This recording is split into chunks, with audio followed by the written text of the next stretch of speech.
Well, let's get you more insight now on affordable housing and homelessness in the U.S. Joining me now is Eric Dunn, Director of Litigation at the National Housing Law Project. Good to have you on. Thank you. Now, obviously, these are unprecedented times. So how did the pandemic affect those who were already unhoused? Well, normally in the U.S., there are point-in-time counts conducted every January. But the last one that was conducted actually happened a little bit before the pandemic in January of 2020. In that count, it showed over 580,000 people were homeless. That was a higher number than the preceding 4 years. The number had continuously gone up. But with the pandemic, there was no one-night count able to be held in January of 2021. So we don't have any more data since then. Experts are predicting that the number has gone up, but we don't know for sure. We also don't know exactly how many evictions have taken place. We don't really have national data, that shows that. Eviction Lab at Princeton University has tracked about 650,000 evictions filed since the start of the pandemic, but we don't know how many of those resulted in actual evictions. And then, of course, there have been a lot of evictions where there was nothing filed in court. So we really don't have a good grasp on the numbers right now. And then, of course, apart from the actual numbers, we've also seen that COVID rates and transmission rates among people who are experiencing homeless are much higher. So there's also sort of a qualitative aspect to it as well. And obviously that means it must be very hard then to sort of know how much is needed if you don't know exactly how many people are in need. But I mean, talk about the demographics of those who make up the majority of the homeless population in the U.S. Well, disproportionately, members of the homeless community are people of color, people with disabilities, primarily men. But there is a significant number of women and families who face homelessness as well. I mean, clearly a lot of groups in need, as you were mentioning there. Now, as we know, the pandemic isn't over, and obviously cold weather setting in across the United States. Do we know about any sort of plan for helping those without housing? Obviously, on top of that, you have people who lost their homes in the tornado. A lot of issues all at once. Is there some sort of broader plan to help people?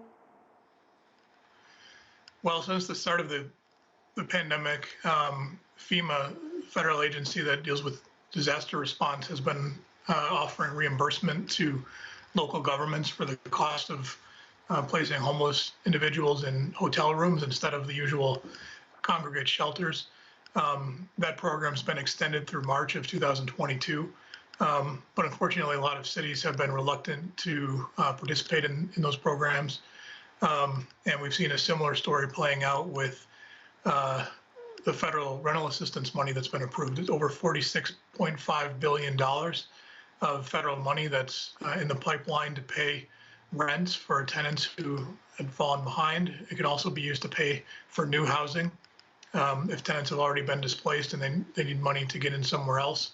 But there's been a lot of resistance on the part of landlords in some places to take the money, as well as some of the programs have been really slow to approve the checks and get the money out the door. So there have been efforts made, but unfortunately facing a lot of resistance at the state and local level.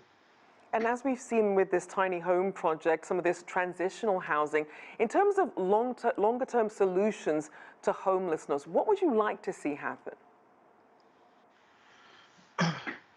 Well, we've had a shortage of about 7 million units of affordable housing in the country for some time.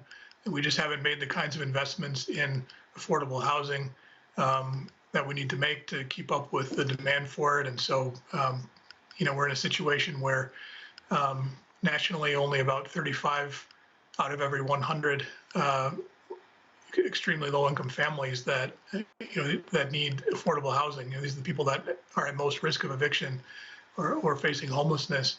Only about a third of them have access to an affordable unit because we just haven't invested the money to build new units, to maintain the units that we have. We've seen a lot of public housing lost and closed down, a lot of subsidized housing lost and closed down. we don't have enough Section 8 vouchers. Only about 1 in 5 households that qualifies for a Section 8 voucher is actually able to get one.